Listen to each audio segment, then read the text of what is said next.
Bull and bear list are simply we created to make sure that to create the focus, like where you want to focus your day, like what are the opportunities, what are the daily opportunities where I can get in and where I need to be careful. So the way I look at it, I do not blindly trade these. First thing, that is thing that I tell everybody, that you look at it, if there is an opportunity, make sure that you click on the stock and you go to the stock detail page, look into other data points, so that you are not blindly trading. I would never ever recommend that you just start buying and selling based off of this. You can click on that expand button, like in that bull bear list. Here what we are trying to do is making it simple for you to filter.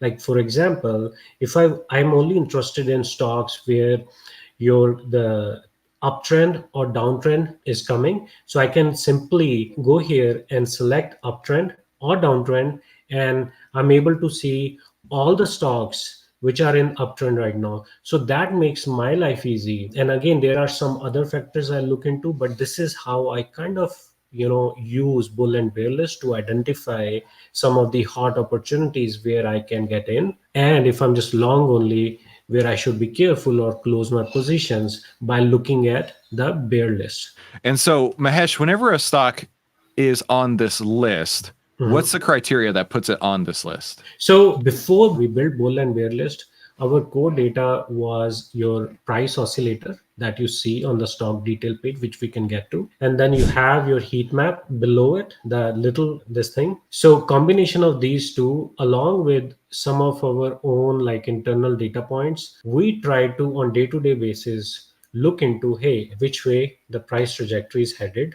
and which way it's changing direction. Is it in line with our like heat map? We look into certain factors and try to identify a place where the reversal has happened, and also it doesn't give false positive. I mean, if you think about it, when you're trying to identify a reversal, there are fair amount of chance that that may be a false positive. So it is kind of very hard to identify a reversal in the price trajectory for a stock, and that is what our algorithm does to identify these reversal points with high confidence, and that's how we generate these buy and sell signals. And that is the criteria. Every day it goes through our algorithms, run on all of the stocks and see if there is a reversal is about to happen. And if our algorithm is confident enough, if it is confident enough, then it will generate a buy or a sell signal. And that's how you will see daily list of stocks in bull and bear list. So the algorithms are running every single night.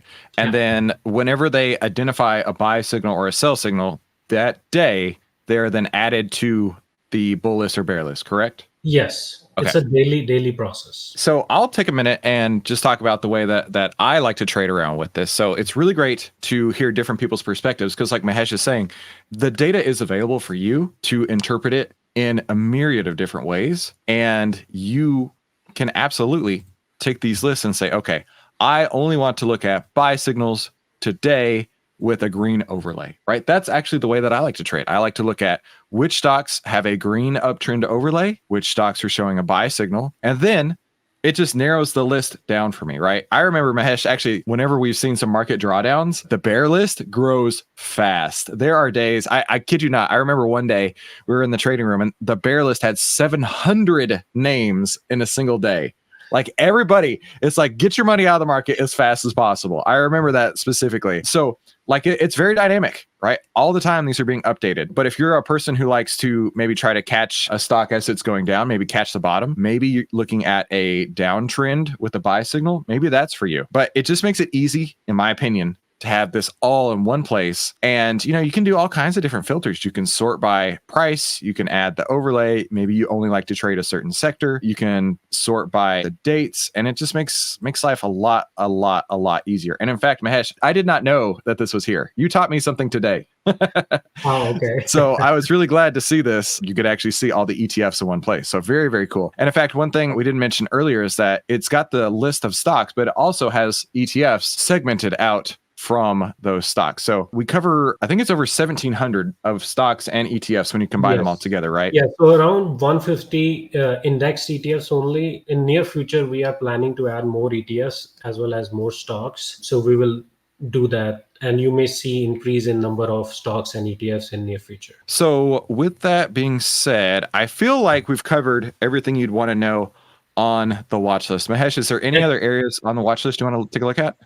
Not on watch list. I just Okay. want to tell that you mentioned about number of stocks changing, that number changing in bull and bear list daily, which actually has a good information when you are trying to get a grip of which way market is headed. And that data point we do have, but we have been talking about how we can display that data. So I think one of the thing in near future, we are working on creating another tab you will see, which will talk about, a macro kind of view of the market, which will have some of this information. For example, how many stocks are in that green uptrend region, or how many number of stocks in red uptrend region. Why this is important? Because if you see that trend of lot of red zones, I'm calling it red zone, or these red downtrend regions are increasing, it may be valuable in thinking that a market